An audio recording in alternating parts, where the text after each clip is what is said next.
aula de Geografia e vamos falar sobre Introdução aos Estudos Geográficos. E a nossa aula começa com uma frase: tudo que existe ocupa um lugar no espaço. Vou repetir para vocês não esquecer.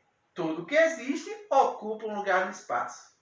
A partir daí começa a minha, a sua, a nossa participação na ciência geográfica, porque precisamos do espaço para existirmos. Esse espaço pode ser de pequenas dimensões, como por exemplo o quarto ou a sala da sua casa, onde provavelmente você deve estar assistindo esse vídeo agora, ou ser de grandes dimensões, como é o caso do planeta Terra. O ser humano divide esse espaço com outros seres humanos, porque nós somos seres sociais. Na sua rua, por exemplo, não mora só você, mora você e moram outras pessoas também. Então, somos seres sociais, mas também, do ponto de vista da natureza, somos seres vivos. E como tal, temos algumas necessidades que precisam ser satisfeitas. Que necessidades são essas? Vamos para a primeira e primordial. Necessidade de manter-nos alimentados. Necessidade de termos comida. Afinal de contas, quem não se alimenta acaba adoecendo ou acaba morrendo.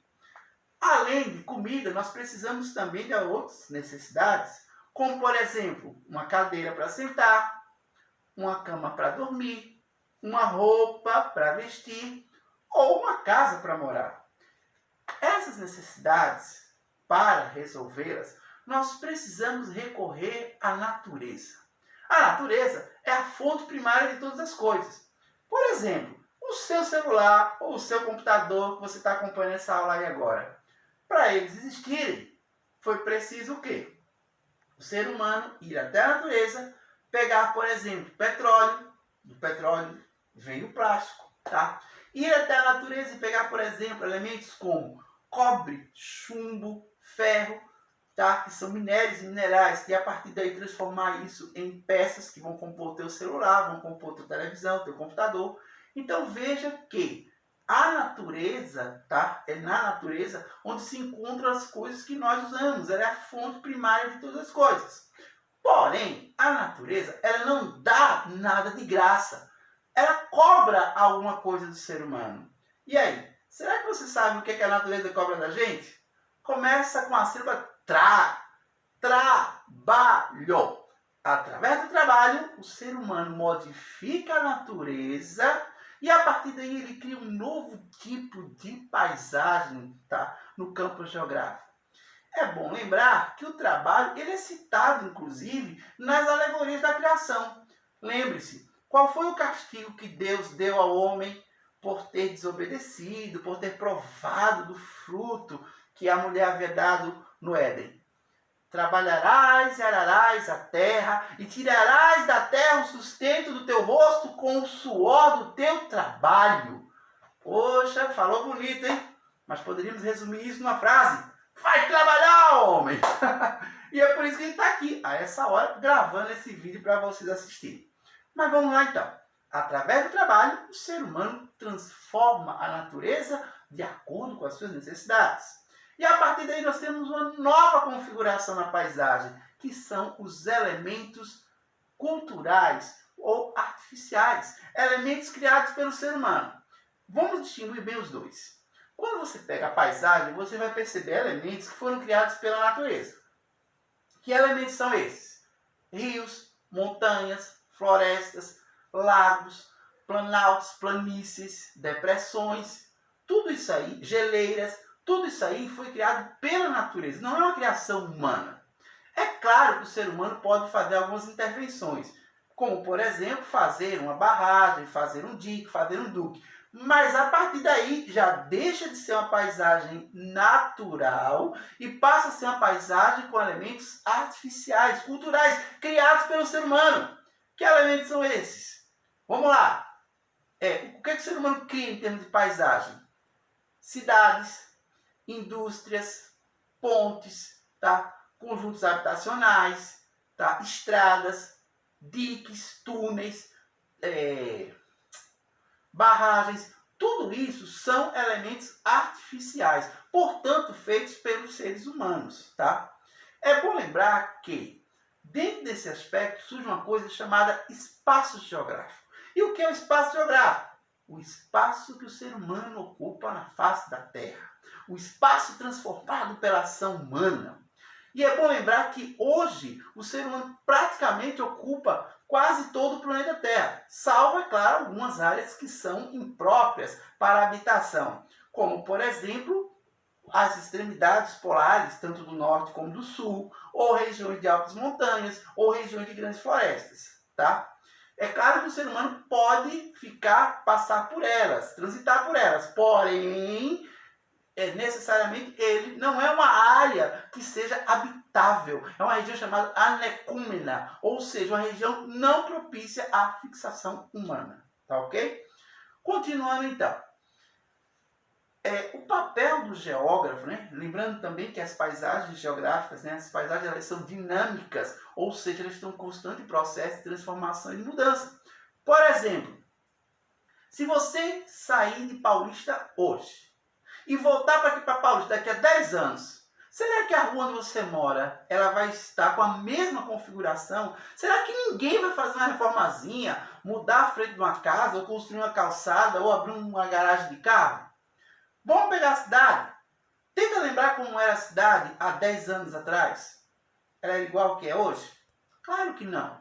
Surgiram novas ruas, surgiram novos apartamentos, novos edifícios, se derrubaram algumas matas, não quer dizer quase todas, né? Enfim, então resumindo, a paisagem geográfica ela é dinâmica, ela está em constante transformação, ela está em constante mudança por conta da ação humana, da ação nossa enquanto seres humanos. Nós, enquanto geógrafos, né? O que nós fazemos? Qual é o olhar do geógrafo em relação à paisagem? É o olhar daquele que observa, daquele que analisa, daquele que questiona, daquele que critica. Por exemplo, quando você chega na área de Boa Viagem, entre Boa Viagem e Upina, o que você observa na paisagem? De um lado, edifícios extremamente luxuosos, com toda a sua riqueza, com todo o seu luxo, com toda a sua opulência. E na mesma região geográfica você encontra habitações ribeirinhas de pescadores, de casas sob palafitas. Pobres, quer dizer, pobre não, né? Paupérrima mesmo. E elas convivem praticamente na mesma área geográfica. Qual é o olhar do geógrafo? Observar, analisar, questionar. Por que existe essa contradição? Se nós estamos praticamente na mesma região geográfica que é a área dos manguezais, aquela área que tem ali no Pina e no Recife. Por que uns moram em apartamentos luxuosos, enquanto que outros moram em habitações paupérrimas? Essas discussões são discussões no campo da geografia. Como, por exemplo, como explicar que, dentro do campo da atividade econômica, o trabalhador que produz a riqueza nem sempre fica com os frutos da riqueza por ele produzida. Essas questões elas são levadas para o campo da geografia, que, aliás, não é uma ciência decoreba, entre aspas. Eu odeio esse termo decoreba, porque as pessoas acham que geografia é decorar nome de país, de capital, de rio, de montanha, e não é. Não. A verdadeira geografia é aquela que junta os elementos físicos, os elementos humanos, e estuda os dois, as relações que os dois têm entre si. Essa sim é a verdadeira geografia. Aquela geografia da qual Yves Lacoste dizia que a geografia serve, antes de tudo, para fazer a guerra. E por que para fazer a guerra? Porque ela faz, meu amigo, com que você pense, com que você reflita, com que você questione o espaço geográfico que você ocupa. Qual a tua posição nesse espaço geográfico? Por que esse espaço geográfico é ocupado de determinada forma? Essas questões, elas são questões pontuais do conhecimento geográfico, da ciência geográfica. E, finalmente, eu poderia dizer aqui várias definições do que é geografia, mas eu vou ficar com aquela que, a meu ver, fica bem mais clara nesse aspecto, que é o quê? Geografia é a ciência que estuda os aspectos físicos, humanos e biogeográficos da superfície terrestre. E a partir daí, cabe ao geógrafo fazer um estudo das paisagens humanas, sua evolução, transformação e, consequentemente, configuração, como elas acabam permanecendo ou se modificando. Pois é, minha gente, esse aí foi a nossa aula de hoje sobre introdução aos estudos geográficos. Em breve, eu vou estar mandando uma ficha desse assunto para vocês e a gente vai fazer alguns exercícios falando também sobre esse assunto. Espero que vocês tenham gostado. Bom, fique em casa. Se precisar sair, use máscara, cuidados com a higienização e até a próxima aula de Geografia com o professor Zé Carlos. Grande abraço a todos vocês.